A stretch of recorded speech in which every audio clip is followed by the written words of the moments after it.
I'm Srini Rao, and this is the Unmistakable Creative Podcast, where I speak with creative entrepreneurs, artists, and other insanely interesting people to hear their stories, learn about their molding moments, tipping points, and spectacular takeoffs.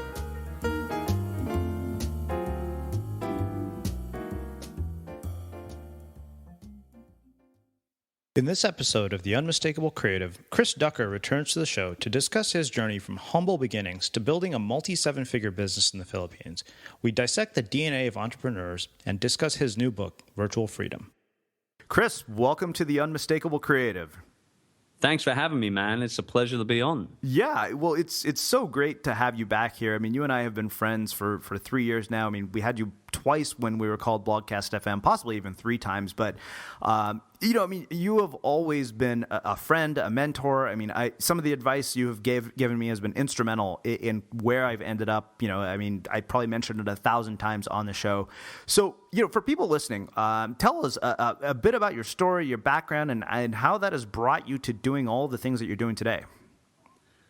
Well, I mean, I tend to not kind of try to, raise to graces too much, right? It's not my style. I'm just a sales and marketing guy. Mm-hmm. Honestly, that's what I see myself as. As the last decade has gone by, I guess I've started to remove that hat a little bit and wear a more solid kind of serial entrepreneur sort of type of hat. But ultimately, at the core, I'm just a marketing and branding small business kind of guy that enjoys working with people and, being around teams and developing teams and all that sort of stuff. I mean, my hardcore kind of background is in the publishing industry. Mm-hmm. I was working for a very large company in the city of London for almost 8 years. And, I learned a lot about business. Publishing is one of the most complex, irritatingly tough businesses to be involved with.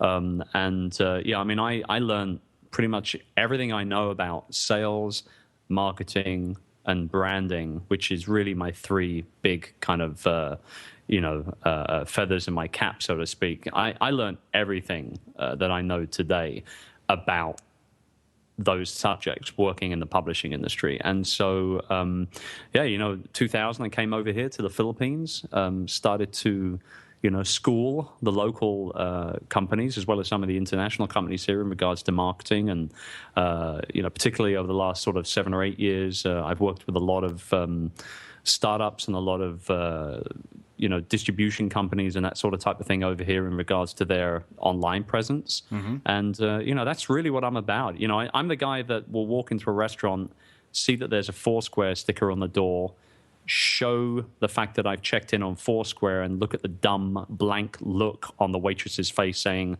"What's that?" And then I find out who owns that restaurant and says, "Do you realize how much money you're losing by not training your staff properly?" And then I make lots of money training their staff for them. So that's one of the things I do anyway. Uh-huh.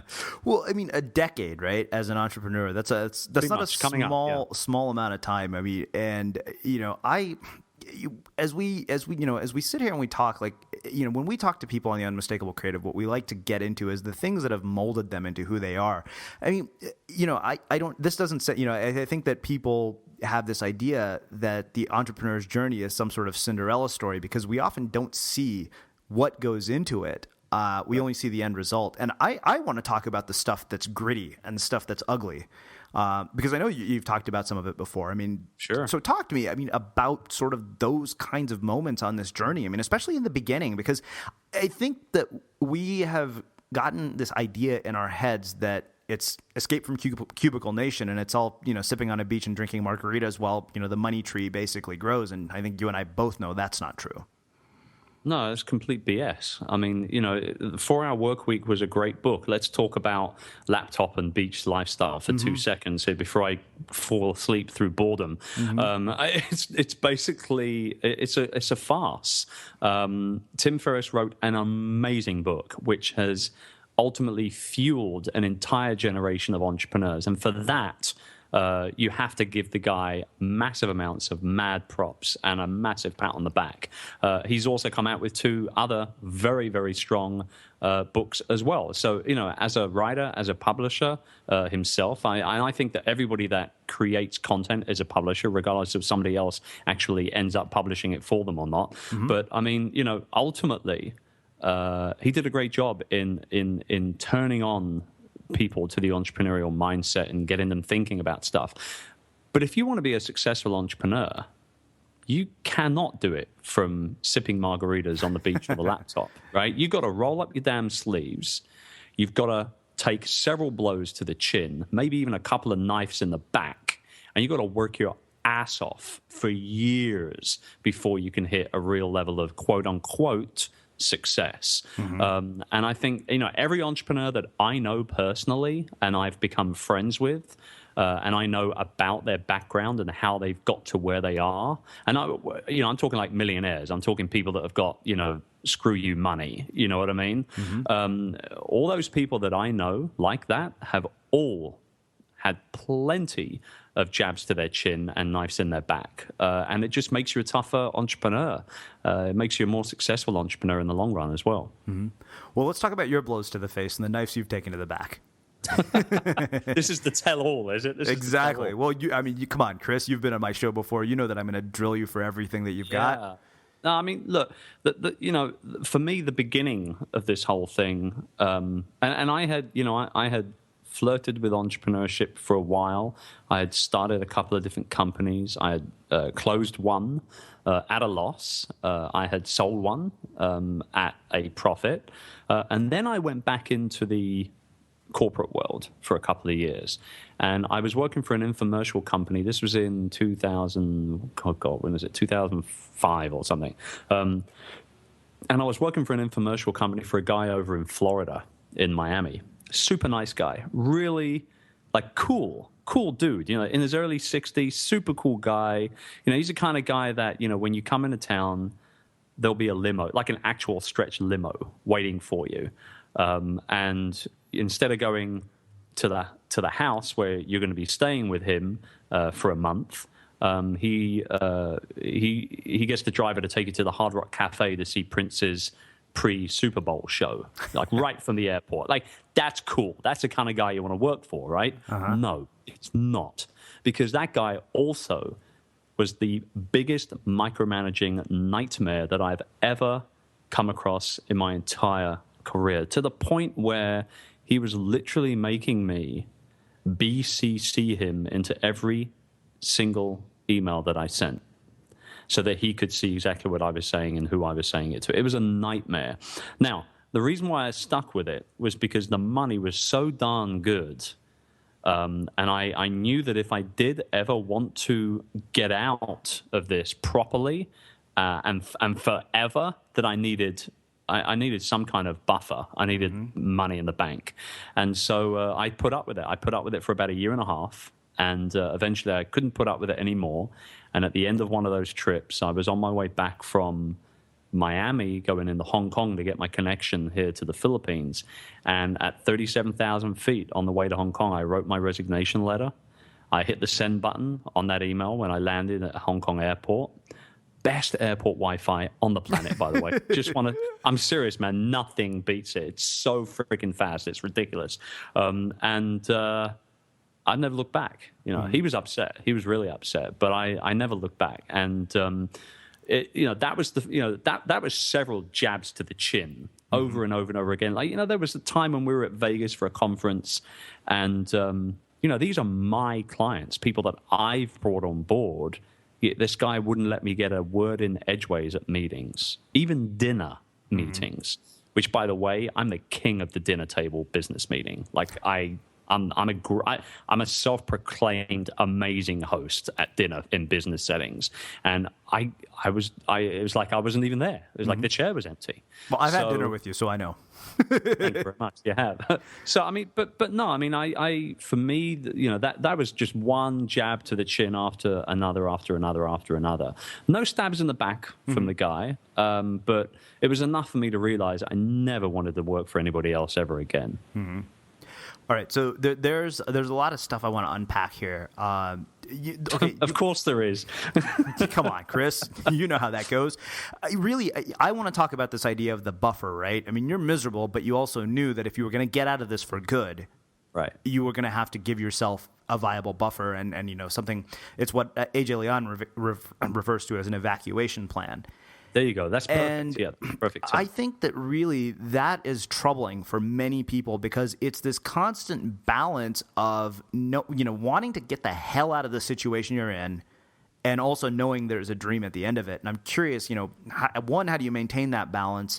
And two, I mean, what advice do you have for people in that situation? Because I guarantee you, there's lots of people who are listening to this who are caught in between those two places that you're talking about, the tyrant boss or the job they hate, and on the other side, the potential for something amazing. But the thing is, if they make that leap too quickly, they're going to end up right back where they started. And I know this because when I moved to Costa Rica in 2011, I did exactly that. I thought, all right, I've got just enough to go and live this 4-hour work week lifestyle. And you know what? That I remember when I think we sat down at New Media Expo in LA, and I told you, I said, I think that I jumped the gun. And I remember you distinctly told me that it's time to stop thinking like a blogger and start thinking like an entrepreneur. But I don't want to get into that discussion. I want to get into this one about the evacuation plan. Yeah, I mean, I think what it is, and I love that term. That's such a great term. I'm totally going to steal that for a blog post or something. Sorry, give AJ credit. Yeah, it's coming my way. No, I mean, I think what it is, man, is it comes down like once you realize that you want to evacuate, right? You want to pull the cord. That right there is a defining moment in itself. When you realize that you're too good for this shit. Mm-hmm. You know what I mean? Like there is more out there that you haven't even scratched at the surface, baby. I mean, we haven't even got started with my life. You know what I mean? That kind of mindset. And once you get that mindset, that in itself is a great moment to discover, and you should enjoy that moment. But then you've got to very quickly and very remarkably get to the point where you start making plans. Mm-hmm. And not only have you got to plan your work, but then you've got to work that plan as well. Mm-hmm. And that, for me, is one of the biggest things that I do every single year. I sit down and I plan out 3 goals for the course of the coming year. There's a long-term goal, there's a midterm, and then there's a short-term goal. And the short-term goal is a goal to make sure that I begin every single year with a bang. And that's my 30-day plan. Like, I will literally do something in January. Mm-hmm. Because I want to make sure that, I'm off to a raging start right at the beginning of the year. This year, I launched my personal branding bootcamp course, and it's been inside of me for 2 years. I eventually put it together and launched it, and I had over 100 people sign up in the matter of like 3 days. It just totally validated the whole idea of doing something like that. And I planned all of that work, and then I pulled the cord and I worked that plan. So, the evacuation of a 9-to-5 office rat into a fully fledged entrepreneurial force, that could be a 30-day plan. Maybe you do have a little bit of money. Maybe you got an opportunity, and maybe you've been creating a side hustle for a while, in your basement in the evening, or over the weekends or something like that. Maybe that evacuation is not going to be a 1-year plan or a 6-month plan. Maybe you can do it right now, but what's holding you back is 9 times out of 10 it's fear, right? Mm-hmm. Fear of the unknown. What if it doesn't work out? What if I don't make enough money? What if my wife leaves me? Whatever the case may be, it's fear is what it is. It stops most people from pulling that cord. Mm-hmm. And to say that I wasn't fearful of sending that email would be a complete understatement. I was shitting my pants to do that. And I'll tell you why. Not only, even though I had the financial buffer in the bank, mm-hmm. my wife had just got pregnant, right? First and foremost, I was delving into the realms of an industry that, although I knew a lot of people within the industry, I didn't really know the industry itself very well and how it worked. So I had to go back to school for a little while, not physically go back to school, but I mean, I had to study up on this entire call center / recruitment industry. And, you know, sometimes just saying, what the hell, screw it. You know, it's Richard Branson, you know, screw it, let's do it kind of mentality. Mm-hmm. And I pulled the cord, and, you know, I've never looked back. And I think, you know, a lot of people, they live on what ifs. Mm-hmm. I can't stand those people. Seriously, those people just piss me off. They drive me nuts, because you're sitting around, you know, you're sitting in the bar having a beer or a cocktail or whatever.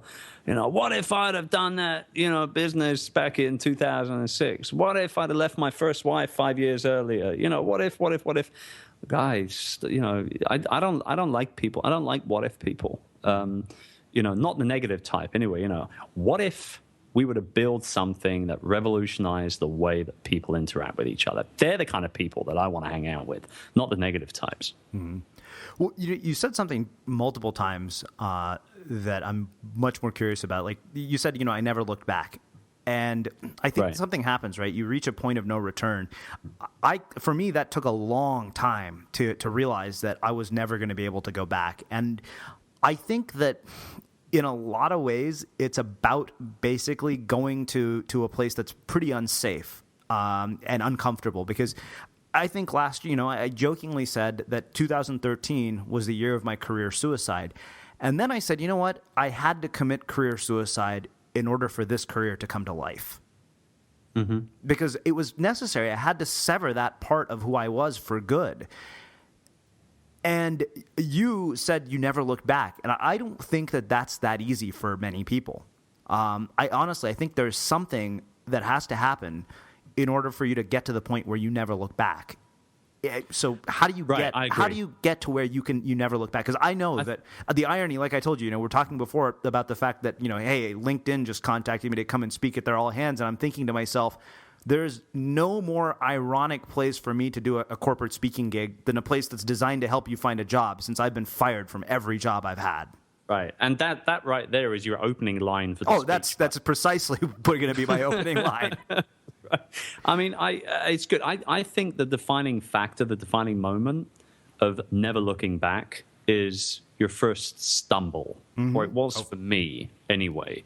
And, you know, let's talk about, before I tell that story real quick, let's talk about the never looking back thing. I don't know if there's any Star Wars geeks listening in here, right? But let me just... It's a podcast. I know, right? There's got to be a few. You're absolutely right.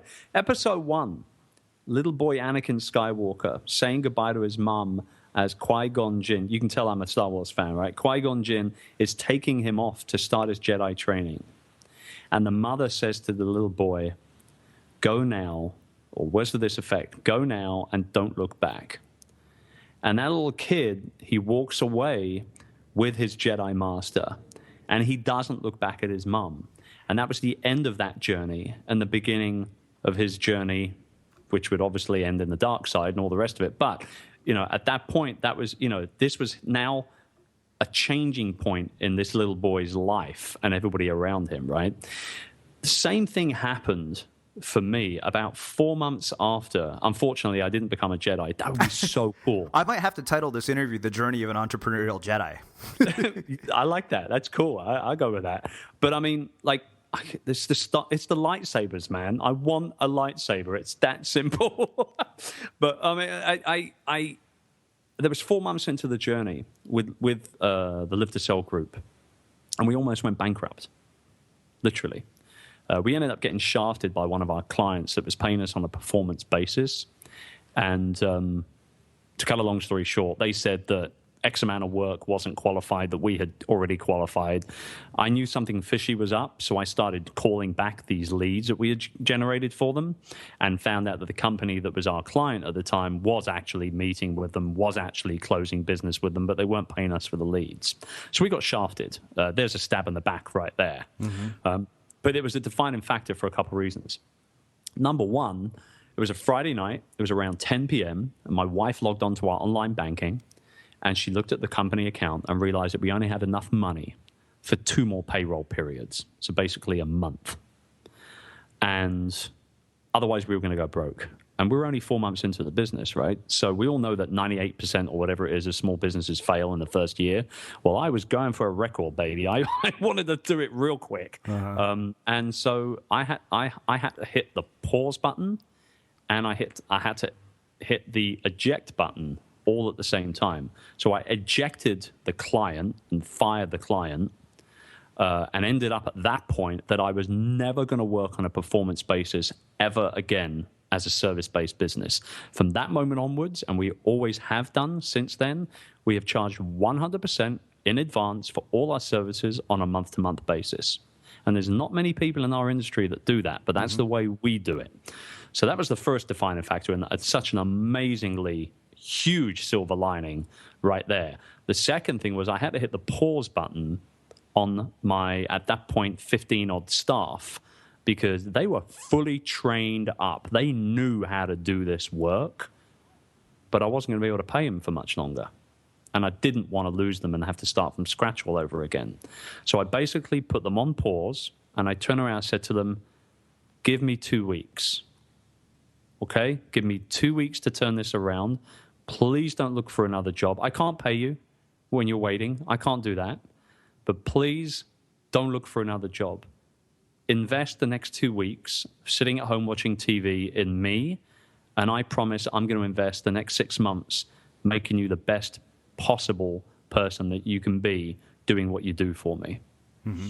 And out of the 15 people that we put on pause, 13 came back 2 weeks later. 2 people got jobs. So I was super happy with that percentage. And over that next 2-week period, I did what I do best. I cold called like a ninja. And remember, we're in the Philippines, and my primary business landscape is America. So I was cold calling through the night. I'd start work at 9 p.m. and go through to 4 or 5 in the morning, my time. And I cold called and cold called and cold called. I looked people up on directories. I was looking at websites. If I thought that they could that they could do with a customer service rep or a lead generation expert or whatever, I would just cold call like mad. And at the end of that 2-week period, I closed almost 60 full-time employee seats for the bit. Sorry, not 60, 20 full-time employee seats within that 2-week period. Everybody came back to work. We hired a couple of extra people. We saved the company from going bankrupt. And by the end of that year, we were up to 60 full-time employees. And we started in March, so March, April, May, June, July. So coming back into July, August, and then from August to the end of the year, we added another 40-odd people. It was, a total turnaround. And it was that stumbling block. It was that first stumble that I think really made me understand the importance of doing this on my own. And that's why I never look back. Awesome. Okay, so I love it. 2 more questions come from this, which you should not surprise you by now. I'm ready to rock and roll. Let's do it. So here's the thing. On the stumbling block, right? I think that there's two types of people who hit a stumbling block. Those who experience what you did at a stumbling block, and the stumbling block ends up being defining and life-changing for them, and those who basically retreat at the stumbling block.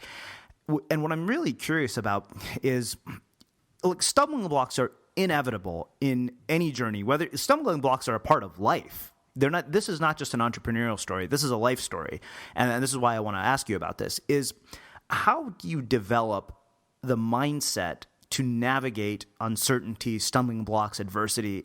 I mean, what do we have to do? Because I think that is such a powerful skill, and it's not something you learn in school. There's just nothing. We're never taught that in any aspect of our life, and yet consistently, the people who I see who do remarkable things have this as a part of who they are. Yeah. I mean, I don't even think I guess you probably pick a few things up along the way, but ultimately, I think you're born with it. I think entrepreneurs, great people, creative minds, geniuses, all these people that go above and beyond society, should we say, right? Just the average Joe. I think we're born. We're not made. I think it's in our DNA, quite frankly. Like I said, we pick things up, but we pick them up because we put ourselves into situations where we allow ourselves to pick those things up. Where other people are quite happy to sit in a cubicle for 9 hours a day. We're not. Yeah. Cubicle, schmoogicle. I mean, like, there's no way I could do that. And I think that's the big difference between, truly remarkable people and those that just sort of toddle through life. And for you guys listening in, you're listening to this particular podcast because you want to be unmistakable. Like, you don't want to fit in. You want to be the square peg. You know what I'm saying? And I freaking love that. Oh my God, it turns me on so much. Your audience turns me on, Trini. I want you to know that.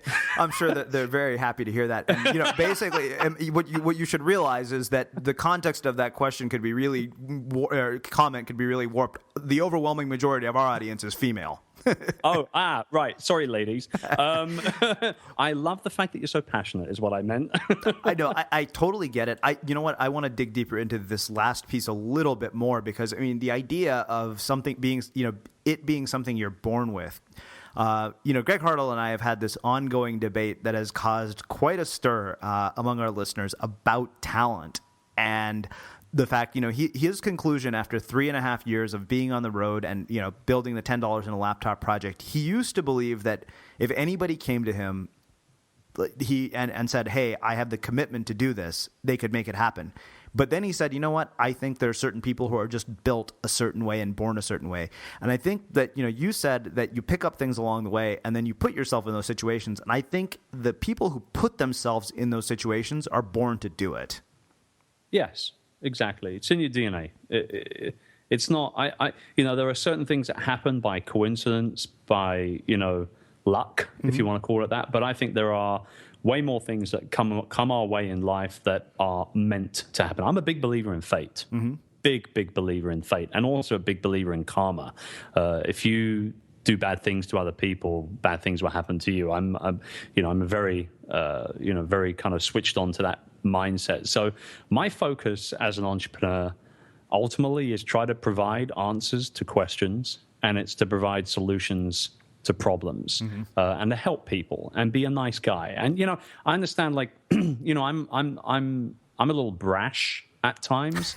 I can get in your face a little bit. I'll give you the kick up the ass that you need to make shit happen. That's the kind of guy that I am. But at the core, I'm a really nice guy. Like, I'm a nice guy at the core, and that I'm happy with that. And I'm happy with feeling that way about myself, and the fact that I know that people that really truly know me know that as well. But I think that ultimately it all comes down to mindset, and then realizing when you're in a particular mindset that it's okay to be that way. Like, if you're all right being a cubicle rat, that's cool. Get back in the cubicle. That's okay. Society's not going to look down on you. That's cool. But if you do want to do something different, if you do want to be unmistakable, if you do want to be remarkable in any capacity, then you should chase it down. You really should. I use that phrase all the time. Chase it down, because it ain't going to land in your lap. So I don't know about you, but vacuuming is not one of those things that I ever look forward to doing. But as you know, your environment has a huge impact on your creativity. So I still like it to be clean wherever I'm living and working. But now it doesn't have to be something that you deal with. If you're like me and you grew up in the 80s, you probably fantasized about the day when cleaning your house would be like it was for the Jetsons, meaning you don't have to lift a finger. Well, the good news is that we're already kind of living in that future. And the easiest way to make sure your floors are clean every day is with the iRobot Roomba Robot Vacuum. It cleans up after itself. The Clean Base automatic dirt disposal takes convenience to a new level, automatically empties its own bin into an allergen lock bag that holds 60 days of debris and traps 99% of pollen, mold, and dust mites, so you can forget about vacuuming for months at a time. Let the Roomba clean for you instead. It learns your home, finds dirt, and empties itself on its own. It's got powerful cleaning performance made effortless. Remember, if it's not from iRobot, it's not a Roomba. To learn more, go to irobot.com/unmistakable. Yeah. Well, I really appreciate that you brought up the idea of, if you do want to stay in the cubicle, society doesn't look down upon you. Because I think, it's funny, we talked about the 4-hour work week. I think for a while, we as internet entrepreneurs and people who have built stuff online and microphones, we've perpetuated this mantra, and to a fault almost. I think it's made people miserable. Right. And yeah, I'd agree. And yeah, I think that's okay. I think you can easily be unmistakable in the context of whatever it is that you're doing. It doesn't matter if it's a day job. Yeah, yeah, I agree. It's about how you approach it. Yeah, it's about how you approach it, right? Yeah, exactly. So one other question around this last part of the story, and then we'll start getting into kind of what's been going on in the last couple of years. I really appreciated that you brought up this idea of people didn't leave you; they stuck with you. And as a leader, I think that ability to get people to buy into your vision, to stick with you. I don't care what you're doing. I don't care if you're an employee. I don't care if you're building a nonprofit. I don't care if you're trying to build a blog. Getting people to buy into you and to support you, like somebody, maybe it was Meg Borden who told me, nothing of great significance is achieved without the help of other people. And you got people to do that. What do you think it is as a leader that we need to develop, or as leaders we need to develop to get that from, the small armies that we're building? That's a great question. And I see myself as a leader with two different hats on, right? So the first leader is that of a boss, okay? I've got about 270 odd people working for me now. I don't interact with all of them, not even on a semi-regular basis. But I have a core team of about 35 people that are at my management team level, at different levels, obviously, within that team. But I interact with all of those on a very regular basis, and with about 10 of those on a weekly basis. That's the way that I've been able to grow the business, is by not remaining in all those different areas and working with all those different people. It's impossible. Like, you couldn't do it. Like you say, nothing of great significance is achieved without surrounding yourself with amazing people and growing your team. And that's exactly what I'm all about. So that's the first, half of me as a leader, is to lead not only my business, but my people. And that's my army right there. I'm the guy that, when I speak to a small business owner, I say, okay, so what are your three main priorities in business? And they say, well, I want to bring in more business. And then obviously I want to take care of my existing clients, and I want to take care of my team as well, my employees. Well, I'm the guy that turns that on its ass, literally, right over. Mm-hmm. And I said, well, first and foremost, you've got to look after your team, because they're your army. They're the ones that are running your business for you. They're the most important people in your business, not your customers, believe it or not. That's the way it is. Secondly, you've got to look after your existing customers, because they're already through the door. You've closed them already. They're parted with cash. They deserve your attention. And then lastly, you should be focusing on getting new business. And sometimes when I say that to people, they're like, no, I don't understand it. You can't grow without bringing on board new business first and all this sort of stuff. So that's, I think as a leader, you got to turn stuff on its ass every now and then. And I try to do that quite regularly with my team. Now, that's the first level, right? The other side of me as a leader is that to my audience online, which I've been so blessed to grow over the last 4 years of being actively, blogging and podcasting. I never would have thought that I'd be running, a blog and doing podcasting and writing a book and doing, like, if you'd have asked me 5 years ago, I thought you were high, literally. I couldn't, no, honestly, I couldn't see myself doing any of this stuff. But the fact of the matter is now that it actually has now developed into my focus. It's what I want to do. I want to write blog posts. I want to write books. I want to speak on stage. They're my that's my trifecta in my career now going forwards. The businesses on the back end, I'm lucky, excuse me, that I've been able to put the processes and the systems in place and the procedures in place internally to be able to continue to run and grow those businesses without being around all that much. Mm-hmm. I'm very lucky for that. So that's the second side of me as a leader, is to my audience. But I'm also always very switched on to the fact that anything that I do online is very much guided by my audience. Like, your audience will ultimately decide what the business of you becomes if you're online. I'm a big believer in that. And, you know, that's why I put the branding bootcamp together, because I started to get tons of questions about how I was building my personal brand, what I was doing, where the focus points should be in building a brand online. So instead of just answering the same questions over and over again via Twitter and email, I decided to put a course together and provide an incredible amount of detail in regards to that and sell it, make money off it. At the same time, I'm an entrepreneur, I'm a business owner, you know, so let me answer all these questions. Let me provide a solution to this problem, but let's make some money at the same time, right? And if you've got the right kind of audience that is telling you what they need help with, they'll be more than happy to part with hard-earned cash for it. More than happy. Now, it knocks me off because there's so many people online doing stuff for free all the time. If you want to be an influencer in today's world, you must be seen to sell. It builds authority to sell. I'm a big believer in that. I'm not saying you got to sell every single thing that you put together and get out there, but eventually you have to start asking for the order. And this is my hardcore sales background coming back into play now. You can't give forever and be successful. You've got to make money somewhere along the lines. And by making money, it allows you to pump more back into your vision and into the audience and into your businesses, which then ultimately ends up giving even more value in the long run to those people as well. So it's a win-win for everybody. Yeah, you know, I really love that you brought up the idea of, you know, one, you have to ask. And I think that we see that as a bad thing, and it's not. Like, I realize the fact that, you know, we've gotten to ask. I mean, you know, yeah, people bought my book, but you know, the great thing about everything that came from that book, you know, Greg told me, he said, look at this. He said, you're hiring people to do freelance work for us. He said, do you realize how valuable that is? He said, you're putting back into the system that, you know, I mean, like you know, I said, I think a few weeks ago, I titled, you know, an essay I wrote on Facebook called Feeding the Ecosystem. I say, you know, the first place we always look when we're looking for a resource is our listener base. Right. Because we're like, we wouldn't be here without them.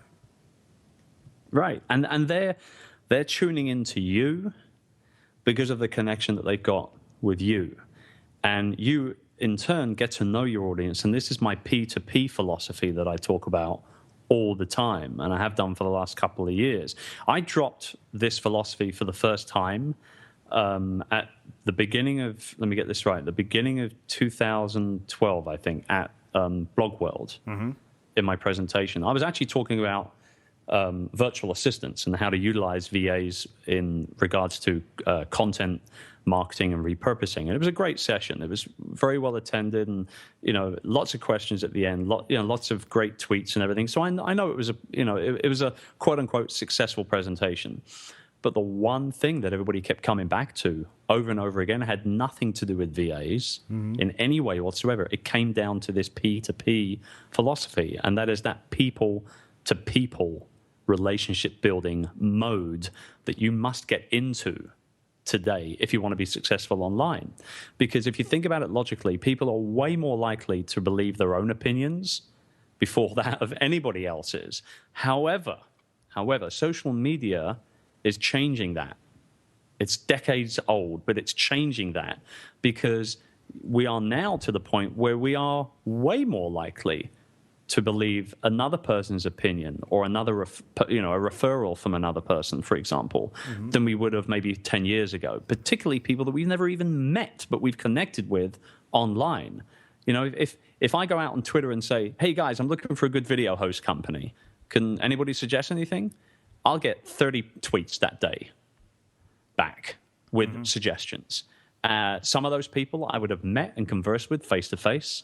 Some of those people I would never have met face-to-face, but I've got to know online through either the comment section of my blog or, you know, whatever the case may be. And I'm more likely to believe the people that I've never met before face-to-face because of the relationship that I have with them, that P2P connection that I've developed with them online over a course of either months or years. So, you know, I think that... you know, that it's important to listen. And I love the fact that you bring that up about your audience, man, because it shows that you're extremely in tune to that P2P philosophy. And, it's not just about giving back to your audience, it's about taking from them as well. I'm not talking about money here. Everybody think I'm just a money-grabbing guy. Who's this ducker? All he wants is our money. We're not going to go to his website. No, I mean, it's not just about giving to them, but it is about taking from them as well. And when I say that, I mean, they've got their opinions, they've got their suggestions, they've got their references that they want to give to you. And so if you ask for that sort of type of information and you act upon some piece of info that somebody within your audience gives you, reward that person. Get them on the show, or, retweet the latest blog post, or send them a bottle of wine, or, whatever. You know what I mean? And I love that. I love that sort of stuff. Mm. So speaking of referrals, I jokingly say, it's like I have never gotten a book deal, but I've introduced plenty of people to literary agents to make book deals happen. Yeah. So let's start talking about kind of where this has led you, because one of the byproducts of this entire story is a new book. Correct. Go on. What's the question? Well, let's talk about the book. Well, I mean, so for those of you who don't know, I did introduce Chris to his literary agent. You did. I had to say that. So and I thank you for it. Yes, you have multiple. I'm in the book. I told you. I remember.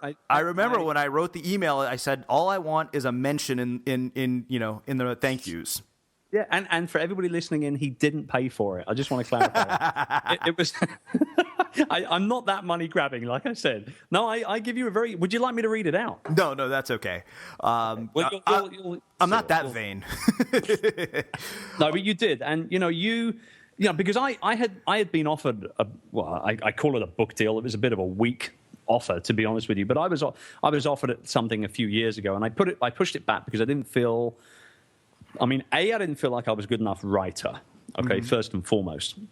Secondly, I wasn't ready because I was too busy sort of building up, additional businesses and just working with clients and doing lots of other cool, fun stuff. So I didn't really have the time. But then in late 2012, you and I had that conversation, and you turned around and said something to me along the lines of, dude, you need to write this book now. Like, people need it now. You've got to do it now. And I said, I don't even know where to start. I mean, what do I do? And so, I'll introduce you to a literary agent of mine. Okay, great. So you introduced me to Christina. We had 2 conversations. I'd never spoken to a literary agent before in my life, so I didn't really know what to expect. And I signed with her immediately. And that wasn't me sort of wanting to get a book deal. That was me just feeling really comfortable with her and following my gut, which I've done on countless occasions in my career, and it's never truly let me down. If you think about it, you're more likely to regret saying yes than you will do from saying no. So always listen to your gut. Always. And I spoke with her, we signed, and we worked on a proposal together over the course of a long weekend. We were both happy with it, and she started shipping it out to publishers. We sent it to 16 different publishing houses, and we got 4 offers in the space of about 3 weeks. Amazing. So 25% buy-in. I couldn't believe it, because I'm sitting there thinking, well, if the 4-Hour Workweek, which is now an international #1 bestseller, gets turned down 26 times before somebody picks it up, I don't have a hope in hell of getting my book published. I'll end up just, self-publishing it or never doing it at all, one or the other, right? But we got 4 offers. Wow. And it was the last offer that we ended up taking. It wasn't the biggest. I want to clarify that. But it was definitely the one that turned me on the most in regards to the overall vision of what the publisher had for the project and for the book itself. Here we are, traditional publishing, long journey, but here we are, a year and a bit later, and we're about to launch. It launches on April 1st, so I'm stoked. Amazing. So a couple of questions. One, let's talk about, you mentioned that I basically said, you've got to write this book. And one of the things I never forgot, you told me when the publisher, got the first pass, was this is like that, outsourcing section on the 4-Hour Workweek on steroids. So Talk to me about your personal motivation for why this book had to get out into the world. I mean, other than me saying you've got to write this book, because there's got to be something burning inside of you. Like, I have realized you don't just write a book because it's like, hey, everybody else wrote a book, so I should write a book too. I think, one of the useful things that Guy Kawasaki told me is he'd write a book because you have something to say. And clearly you do. But I feel like there's something more than just, hey, I'm Chris, I know all this stuff about outsourcing. What's the deeper reason that you felt compelled to put this book out into the world and give birth to it?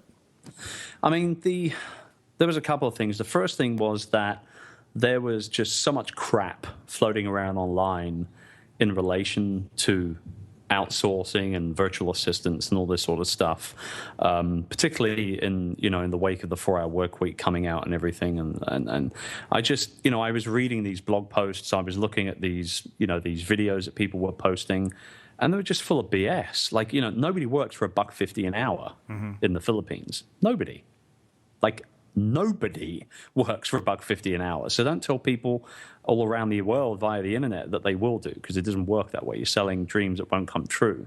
The other thing was that, there was this myth that one virtual assistant could run your entire business for you. I call it the super VA myth in the book. And that's also complete rubbish. I mean, you think if you build a house, you hire a head contractor who then subcontracts the plumbing, the electrical, the roofing, the plastering, because that head contractor is not an expert in all those things, so he hires people that are. And so, that super VA myth was really starting to drive me nuts, to be honest with you, because it was cropping up way too often. So they were the sort of the practical reasons as to why I wanted to do it. But then there was the personal reason, and I think that was the driving force above and beyond everything else, was that late 2009, I hit a wall, I burnt out, I was working 15, 16-hour days, and I ended up being no good to anybody for about a month. And that's when I put together my plan to become a virtual CEO by the end of 2010. So this is before you and I even met. And that's when I started blogging as well, in January 2010. And so it was hitting that wall. It was burning out. It was becoming sick and not spending any time with my family, and realizing that I was no longer running my business, but my business was running me, that made me make all those changes that year to remove myself from the business as much as I possibly physically, spiritually, emotionally could. And I achieved that goal. I'm very happy to say I am still living that way now. And I realized that I wasn't the only person in that boat. There were tens of thousands of other entrepreneurs all around the world feeling like that as well, because they found my blog and they told me. And they've continued to tell me that over the last 4 years. So, that was the real reason behind putting together Virtual Freedom, was because I wanted to show other people how they can do it. Working 16 hours a day, 7 days a week, becoming stressed and unfit and unhappy does not make you a more successful entrepreneur. It just makes you a more stressed, unhappy entrepreneur. And I needed to tell the world that. Simple as that. I love it. I mean, that's why I asked the question, because I remember there was a much deeper motivation for this, and I really appreciate that you brought up kind of the fact that you hit a wall. And I like the fact that there's a focus on personal reasons as much as there is a practical one here, which brings. There's got to be. There's got to be, because there's a direct correlation between everything you do business-wise will seep into your personal life, whether you like it or not. So it's got to be there. Yeah. Well, that's why I think that. Like, it's very tempting to do things because you see it working for somebody else. And your thought is, I'm going to do it because it looks like it worked for somebody else. I mean, people might see us putting on a conference and think, I should go do that. And I can tell you it's the most thankless experience ever. Like the process of putting it together.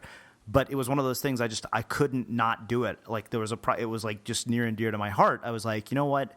I am going to enjoy the byproduct of this, and I'm going to enjoy the experience of it so much that I have to do this.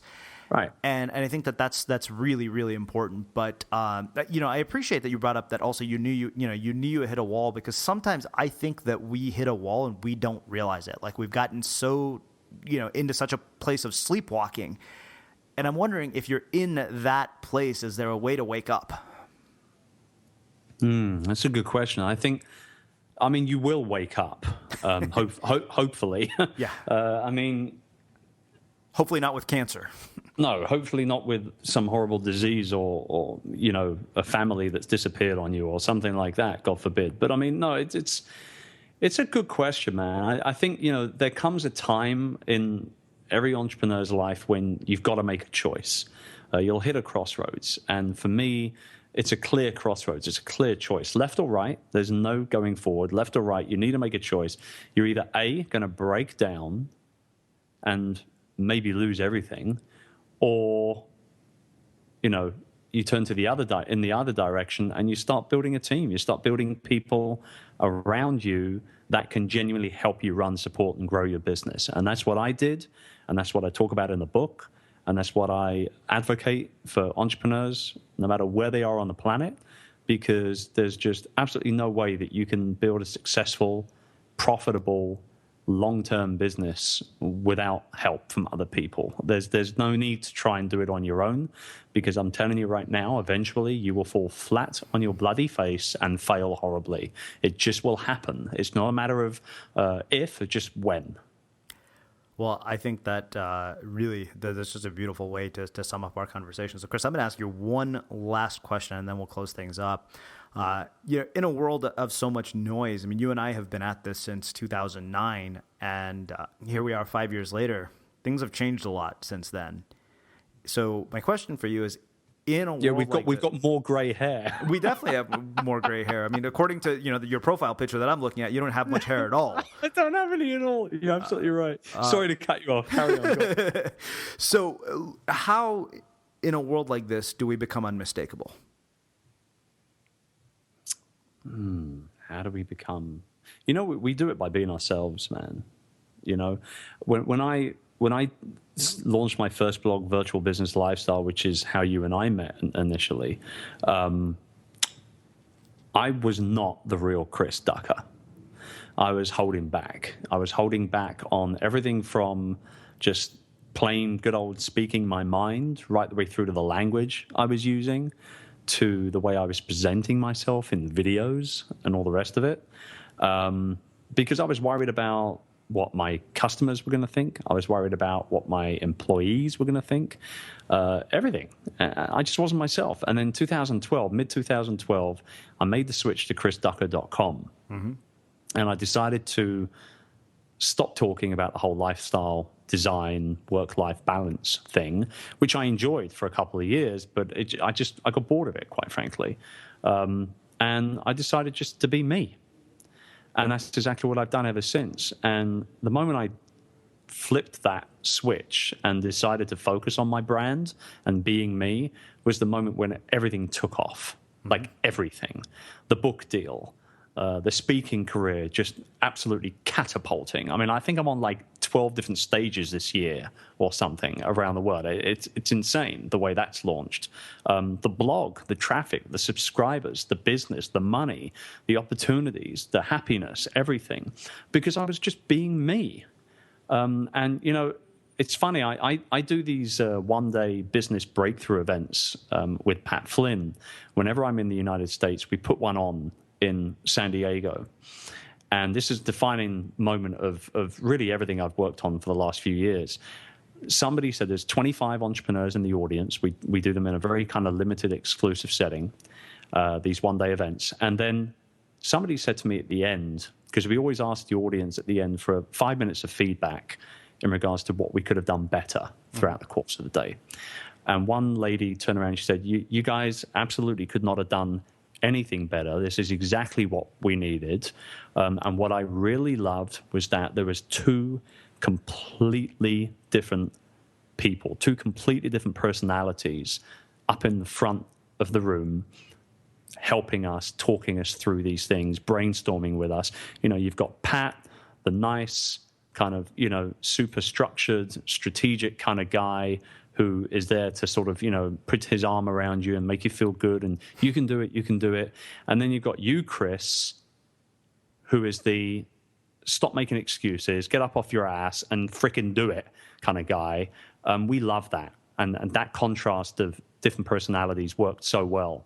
And I realized at that point, we've done a couple of them now, but that was on the first one. And I realized at that point that I'd achieved exactly what I'd set out to do a couple of years ago in regards to building my brand. And that was, I was being me. And I'm more than happy to give anybody a kick up the ass any time of the day if I feel they need to do it. And so, send me a tweet. I'll kick you up the ass. Well, I can attest to that firsthand. You've given me more than my fair share.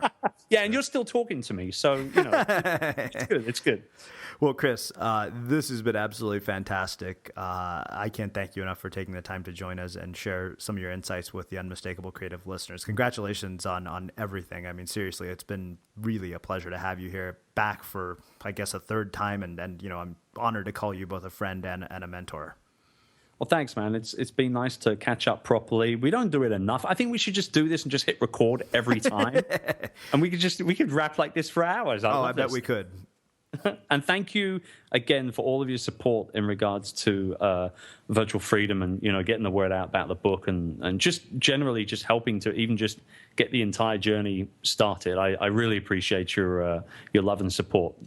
Awesome. And for those of you guys listening, we'll wrap the show with that.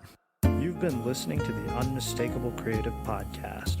Visit our website at unmistakablecreative.com and get access to over 400 interviews in our archives.